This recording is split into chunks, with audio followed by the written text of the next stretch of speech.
If you're looking to grow your cleaning services business, then you're going to need a constant flow of leads coming your way. One of the best ways to do that is to position your website at the top of Google with SEO. I'm Rich Edwards and I'm the CEO of Vibrant Media. I'm going to show you my 6-step SEO process that will get your website to the top of Google. And to show that I'm not just making this up, I'm going to show you an awesome case study where we got a cleaning website to getting 35,000 visits to their website every month.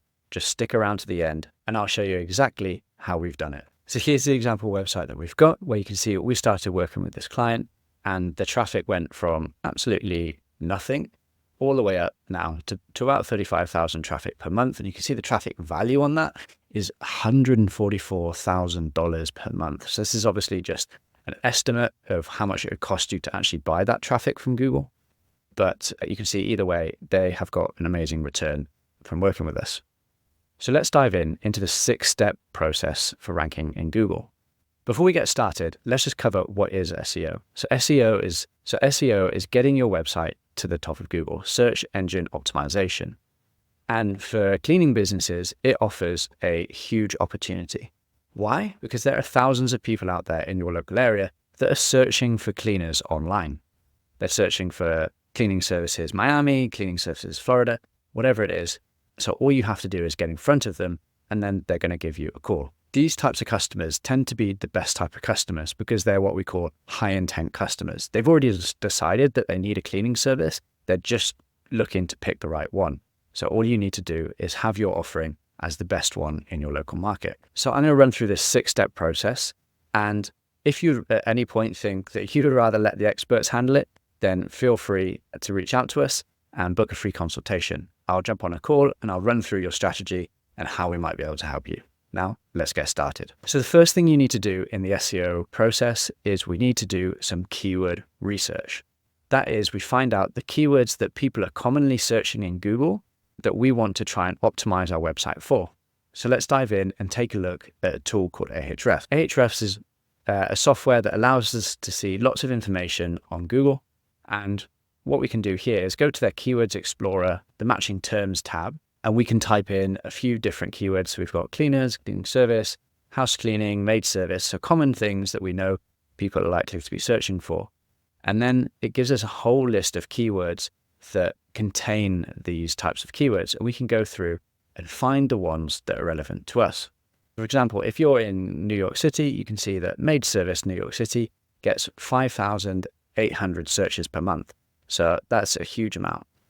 But at the same time, you can also see that it has a keyword difficulty of 56, which means it is very hard to compete in that. What you can do is go through and select all the keywords that would be relevant for your business and just create a massive list of the keyword plus the volume. And that is a great starting point for keyword research. The other thing that you'll probably want to do is try appending your area to all of these different terms. So maybe we would go maid, let's do Miami, let's do cleaner Miami, and cleaners Miami as cleaning Miami.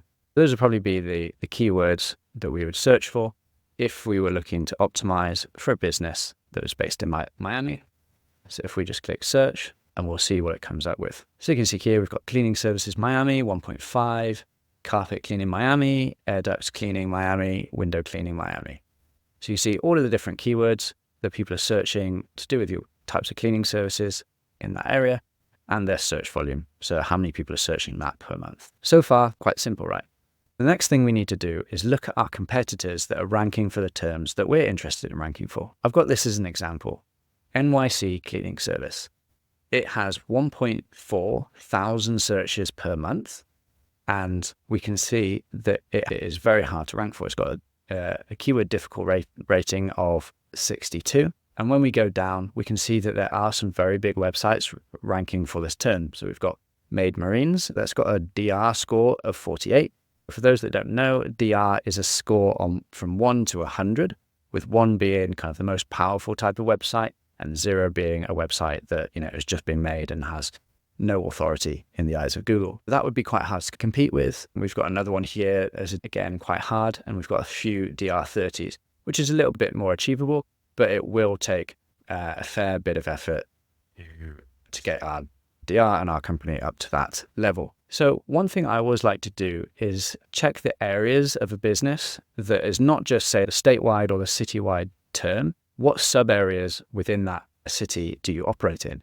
So for example, if we operated in Brooklyn, we can see that it still has 1,000 searches per month, which is a great amount, but the keyword difficulty is down at 9. So we can go down and we can look at our competitors, and we can see here, we've got one that's a DR26, and we've got a bunch that are DR6, 5, even a DR2 ranking here. This is going to represent a much easier opportunity for us to go after. We're going to start getting rankings and customers way quicker if we start to go after these terms. So an important part of this is just deciding which keywords are you really going to focus on. Of course, eventually we'll hopefully get the New York term, but it makes much more sense for us to go after Brooklyn before we go after NYC. So let's just take the top competitor from this term and we'll analyze them. You can see the things that we want to look at are what sort of keywords are they ranking for? So let's have a look at this competitor. They're getting almost 10,000 searches per month, which if you had to buy that much traffic would be $26,000 to buy it. They've done a great job here. We can see that in terms of the number of links that they've got 282 referring domains, and we'll go into the link building a little bit later in the video. And we can see that their traffic has grown fairly recently. I would say this offers a very good opportunity to imitate what they're doing here. The first thing we want to do is look at the keywords that they're ranking for and take any interesting keywords that they're ranking for and add that to our keyword document as well. We can see here they've got cleaning service Brooklyn, all the different types of cleaning services here. They've got 89 pages here, which might sound like quite a lot, but it's actually not, because a lot of these will be landing pages, which are very similar in layout and content. You can see here, they've got one here for deep cleaning in New York City, another one for deep cleaning in Brooklyn. We've got move-in cleaning here in New York City. And then aside from that, they've also got lots of different bits of blog content. So, cleaning checklists, best home organizers, things like that. Okay, so once we've added all these keywords to our keyword research document, the other thing to assess is the backlinks that we have going to this competitor's website. They've got just about 300 domains linking to them, which sounds like a lot, but in the backlink section in a few minutes, I'll go into their backlink profile in a lot more detail and show you why it's actually not so intimidating that there are so many links, and that is something that we could achieve ourselves. So now we've understood their keywords, how many pages they've got, and how many backlinks. The final thing we want to look at is how many reviews that they would have. So if we're sticking with our term of cleaning service in Brooklyn, we'll just type that into Google. And what we're looking for here is going down to the local results. So this is the map results here. These are different to here. So you can be in the main organic results, and you can also be here in the map results. In fact, you're more likely to be in the map results if you're also in the top organic results. Obviously, we'd love to be in both places because that's taking up more space, more real estate on that front page of Google, meaning more people are likely to call us. Looking at our competitors here, we can see there's a couple of businesses with 200, 100 reviews, and then there's one down here with 44 reviews. So it might take us a while to get to 100 plus reviews, but we can see that with just 44 reviews, that seems way more achievable. Now that we know the competitor landscape, we have a clear idea of all of the different elements that will go into this SEO plan. How much should we be aiming for? How many backlinks do we need to build? How many pages? And how many reviews do we need to get? So let's go into each of those sections and I'll teach you a bit more of how to actually implement them. On-page SEO, this refers to your actual website and the pages that are on it. People can get very scared with this because it seems quite technical, but if you're working with a good agency or developer, then it's something that they can easily implement for you. Now, the thing that we noticed from our competitors is they have lots of dedicated landing pages for the services and the areas that they do. This is likely something that you're going to want to do. You want to create pages for your service types. So if you've got deep cleaning, move-in cleaning, Airbnb cleaning, you want all of those plus the areas that you do. Maybe you want deep cleaning services in Brooklyn, deep cleaning services in Manhattan, the same for Airbnb, and all the different sub areas. You would want to have different landing pages for the services within those areas. And you can see they're fairly standard pages where they just have bit of a headline, a bit more information about the services, and a little bit of content down here at the bottom. There you are. You can see the links to out to all of this company's landing pages. So you've got Manhattan, Long Island, a city, and you've got the different services within there. So you've got office cleaning, just cleaning services, etc. So this is something that we would look to implement for any cleaning business. And for each of those service pages, there are several best practices that you would want to follow. So this is very simplified, but your main keyword should be in the main title of your page, in the main heading of your page, in the first 100 words of the content on your page, and as well as being in the meta description of your page. And there are tools that will help you do this. They're called correlation tools. And what they do is they look at how many times you should be mentioning your keyword within your content on your page, as well as how many words you need on your page, and all these different on-page factors, and it simplifies it for you and just gives you a target to fulfill. We like to use a tool called Surfer SEO. So once you've built out your website with your landing pages and your area pages, the next thing to do is work on your local SEO. This is your Google My Business profile. This is what I showed you over here, the map listings. You'll obviously need to sign up to Google My Business, which is very easy. It doesn't take too long. You'll probably have to verify your business address, and the first thing that you want to do is fill out all of the information. So you want a complete profile. We don't want to be missing any aspects of that profile. So that includes your categories, your opening hours, etc. We also want to add lots of photos about our business. Maybe it's photos of our team, our office, our vans, our trucks, so that people can see that we're a real business. And once we've got that foundation down, those basics, the next thing that we can do is try and get some reviews. The first port of call for that, of course, is our happy and loyal customers. So maybe customers that have been with us a while, or that we know we've done a really good job for and that they're happy with us. Just ping them a simple message and ask if they can do a favor and leave us a positive review. The other thing that you can do is reward your employees if they do a job and their customer reviews it. So any of your cleaners or office staff, you could give them a small bonus if they get a review. And that will really incentivize them to always bring that up on the phone or in person if they're talking with a customer. Number 5, blog content. Going back to this example website that we found, which, by the way, I have no association with, I just found it on our research here. You can see that they have lots of supporting content. How much to tip a cleaning lady? New apartment cleaning checklist, cleaning a new home, some more checklists, some guides. So they've got lots of information here, lots of content on their blog. And what this does is it does 2 things. First of all, it tells Google that we are an authority on this topic. It's something called topical authority or topical relevancy, and we can link from these pages to our core landing pages. And the second thing it does is it catches people at a different point of the buying phase. So for example, if we're looking at a new apartment checklist, cleaning checklist, well, somebody might be Googling about cleaning a new apartment, and while they know that they need to get their apartment cleaned, they might not know that there are services available to do that. So during the article, you can upsell them your services and you can point them through to your landing pages. You can also retarget them using ad platforms. These terms can often be less competitive than the service pages terms that we're going for. So it's a really good idea to build out our blog content here as well. So that's the why. But how many articles should we write? We can just look at our competitors. If we go back to our competitor here, we've got 89 pages, and we can work out which ones are service pages. So maybe they have 20, 30 service pages, and maybe they've got 60 blog pages, which again, sounds like quite a lot, but we don't have to write them straight away. We can break that down and we can maybe write 5 per month. However, it is my preference to front load any content and on-page creation, because the sooner we have it up in Google, the sooner it is going to rank. And of course, you need to remember all of the on-page rules that I talked about up here, where placing your keyword and, if possible, using a correlation tool like Surfer SEO. Okay, last but not least, the real key to boosting your rankings is to build backlinks. On-page SEO is important, but also everybody else is doing it.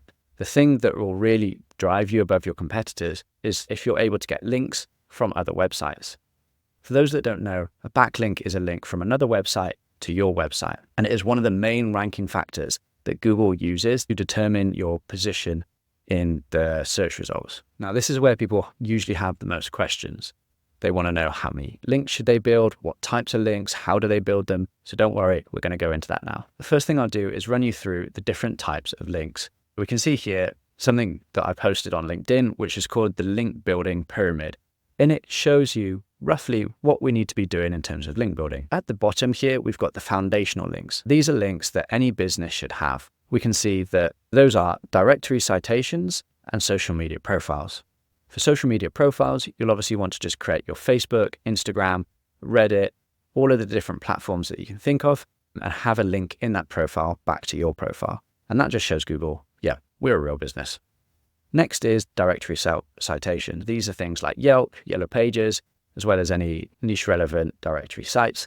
And we want to list our business on that. And the more of these that we can get, the better. That our service, yeah, we can do that for you. It's a very cheap and easy service for us to execute for you. So once we've got that solid foundation down, we now want to go on to building relevancy. We build relevancy by getting posts on other people's websites. These are called guest posts. And in most cases, you will need to pay to get these. It's just the way the web works now. But we'd do a post on another person's website. And within that, we would include a link back to our website. The other thing that you can do is pay to get your link inserted in an existing article that somebody has written. These links are great for driving power and relevancy in the eyes of Google because we can really control the topic of the post that is going onto that website. Now, finally is the authority tier. This is the creme de la creme of link building. These are the best links out there and what will really help separate you from your competitors. This comes in the form of PR, digital PR, and journalist requests. So journalist requests are when a journalist posts something on, say, X or another platform where they are requesting help from an expert for insights for an article that they're writing. So they'll usually write, for example, on X, hashtag journal request, and then they'll include what they need. All we have to do is get back to them and provide a quote, and hopefully they will use that. Finally, where things really get interesting is digital PR. And now this is what we as a company are actually specialized in. This is where we are creating interesting data studies or expert commentary that we're sending out to journalists. And if they like it, they will use it in one of their articles or create an article about it. And in return, most of the times, they give us links. With these types of campaigns, we're really trying to get in these top tier media publications that are really some of the best websites in the world. Let me show you an example of this that we did for another cleaning company. They ran a campaign with us and we got them 85 links from some of the best websites in the world, such as The Mirror, which is DR90. So remember that is on a 0 to 100 scale, with really DR92, 3, 4 being the maximum that you're probably going to be able to get a link from. Then we've got The Sun, another DR90, Express 89, Scotsman, Wales Online, Daily Star. So these are all really high authority websites and extremely hard to get into. How did we do that? We did a couple of expert commentary releases. For example, there's one here.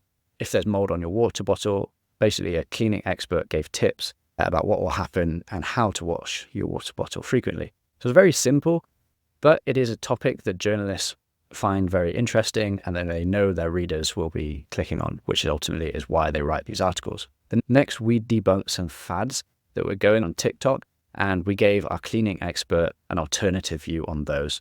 Again, so it was a little bit controversial, going against the grain, and again, journalists really loved it and picked it up. So you can see here we got 85 links from these two campaigns. So while digital PR can seem expensive up front, we can see that there's a lot of upside. And so the actual cost per link for what our client paid worked out to be $47 per link, which if you're looking at guest posts, they're at least $200 per guest post. So it can work out much affordable with DR, especially with PR, because of with the huge upside that you can get if your campaign goes viral. And this is the results from this campaign. This website really does nothing special with its on-page, SEO, or any of the other factors, but having a really strong backlink profile is what has allowed it to completely take over the markets that it's operating in.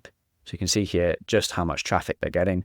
It really is something that they've got a huge ROI out of. Finally, the main question that we get about this is how many links do I need to build? You can just go to Ahrefs and you can see how many domains linking to your competitor's website. Here we've got 300 links and we can see that it's a real mix of the types that I've just shown you.